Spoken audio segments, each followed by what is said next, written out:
Всем привет! А сегодня поделюсь с вами рецептом пончиков с ванильным заварным кремом.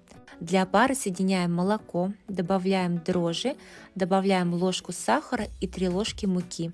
Перемешиваем и оставляем на 10 минут. Затем в чаше миксера соединяем желтки, добавляем сахар, щепотку соли, размягченное сливочное масло, а пару перемешиваем и постепенно добавляем муку.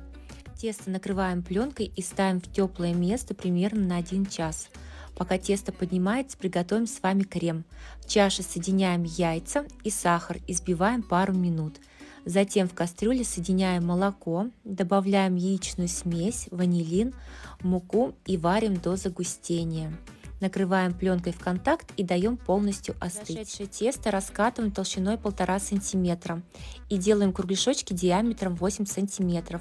Накрываем пленкой и даем подняться примерно 10 минут. Далее на растительном масле обжариваем пончики по 2 минуты с каждой стороны. Жарим на среднем огне. На большом не жарьте, потому что пончики у вас могут не прожариться. Далее, когда крем остынет, добавляем размягченное масло и взбиваем венчиком. Готовые пончики начиняем кремом, можно по желанию украсить так же, как и я, а можно просто присыпать сахарной пудрой. И сразу же можно подавать к столу. Всем, кто будет готовить, всем желаю приятного аппетита!